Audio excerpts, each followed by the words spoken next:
ఇవన్నిటి కూడా అధిగమించి ఇలా పోలీసులు ప్రెషర్ చేసిన, డబ్బులు పంచిన, మద్యం ఏరులై పారిన, భయభ్రాంతులకు గురి చేసిన, వాళ్ళకు అనేక రకాల అసౌకర్యాలు కలిగించినప్పుడు కూడా స్వచ్ఛందంగా వాళ్లకు వాళ్ళు ఇక్కడ మాకు మేముగా కాపాడుకోవాలి, మాకు మేముగా ఓట్లు వేసుకోవాలి, మాకు మేముగా గెలిచినట్టు ఫీల్ అవుతున్న వాతావరణం కనబడుతుంది.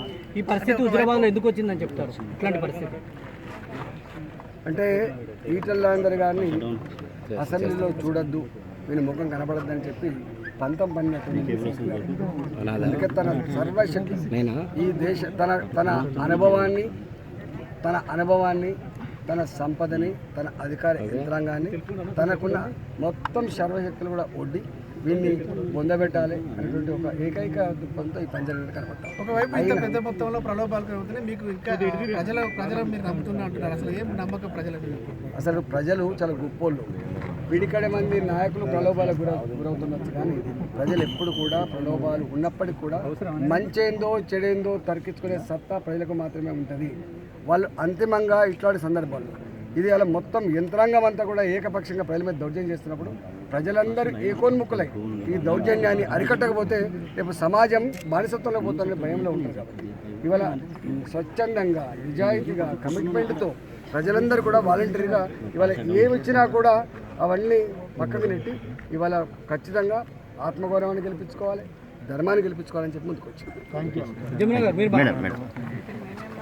మేడం చెప్పండి. అంటే మీరే ఒక సగం పార్టీగా మీరే ఇవ్వబడి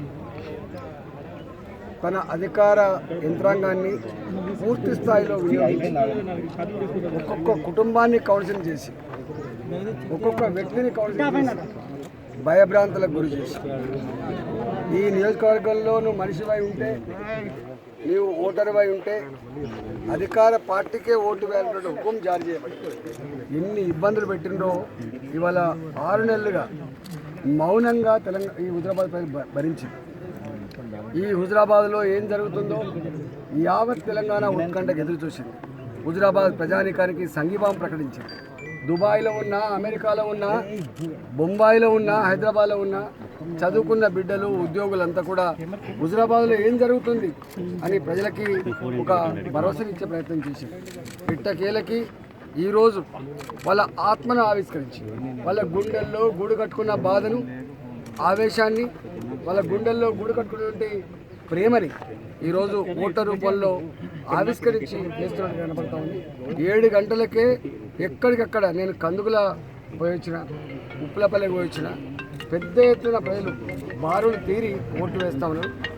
ఈ ఒరవడి చూస్తూ ఉంటే 90% పైబడి ఓట్లు ఇలా పోలవుతున్నట్టుగా కనపడతా ఉంది.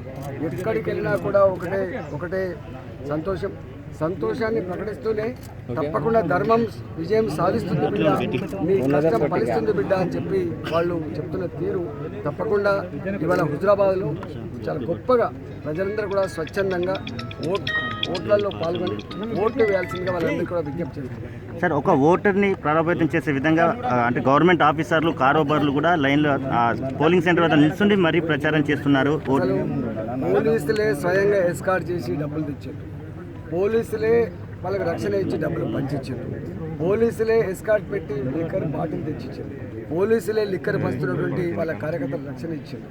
అన్నిటికంటే దారుణం ఇలా మద్యం ఏరలై పారడమే కాకుండా కొన్ని 100 కోట్ల రూపాయలు ఇలా బహిరంగంగా, దేశ చరిత్రలో ఇంత బహిరంగంగా ప్రజలు బయటకు వచ్చి నాకు ఓటుకు 6,000 రూపాయలు ఇచ్చిండ్రు, మిగతా వాళ్ళకి ఇవ్వలేదని చెప్పి మాట్లాడే ప్రజాస్వామ్యం ఇలా సిగ్గుతో తలదించుకునేటువంటి సందర్భం. ఇది ఒక మచ్చ, ప్రజాస్వామ్యానికి ఒక మచ్చ. కాబట్టి ఇవాళ ఇన్ని రోజులుగా ఇచ్చిన సాలదన్నట్టుగా ఇవాళ కూడా ఓటర్లు పోలింగ్ బూత్లకు పోతున్నప్పుడు కూడా అక్కడక్కడ అడ్డాలు పెట్టి డబ్బులు ఇచ్చేటువంటి సంస్కృతి కొనసాగుతూ ఉంది. ఈ విషయాన్ని పత్రికలు బయటకు తీసుకొచ్చే అక్కరుండే, కానీ తీసుకెళ్ళలేకపోయింది. ఇలా మీడియా తీసుకురావాల్సిన అక్కరుండే, తీసుకెళ్ళలేకపోయింది. ఇలా ప్రభుత్వ యంత్రాంగం దీన్ని ఆపాల్సిన అక్కరుండే, ఆపలేకపోయింది. ఇలా ఎన్నికల కమిషన్ కూడా నిశ్చేష్టులై ఇక్కడ మొన్న అంబులెన్స్లో పడుకొని ఒక డ్రామా ఆడుతానని చెప్తాను. అంటే అనేక రకరకాల కార్యకర్తలు భయభ్రాంతులకు గురి చేసింది. నేను పెట్టించిన నౌకర్లను కూడా పీకేసాను, నా కార్యకర్తలంతా కూడా భయభ్రాంతులకు గురి చేశాను. అంటే ఇంత దుర్మార్గమైన, హీనమైన పరిస్థితుల్లో తప్పకుండా దాని నుంచి రక్షణ కల్పించేది గన్మెన్లు కాదు. కాబట్టి ప్రభుత్వం తన బాధ్యత మర్చినప్పుడు, ప్రభుత్వం రక్షణ ఇచ్చేటువంటి పరిస్థితి లేనప్పుడు తప్పకుండా 18 సంవత్సరాలుగా వాళ్ళ జీవితాలతో ముడిపడి ఉన్నటువంటి బిడ్డను కాబట్టి, వాళ్ళ కళ్ళల్లో కదిలే బిడ్డను నేను, వాళ్ళ కాళ్ళల్లో తిరిగిన బిడ్డను కాబట్టి, వాళ్ళ బిడ్డను కాబట్టి ఇలా చంపుకుంటారా సాదుకుంటారా అని చెప్పి ఇలా నేను వారికే అది వదిలిపెట్టాను. ఖచ్చితంగా ప్రజలు 18 సంవత్సరాల కాలంలో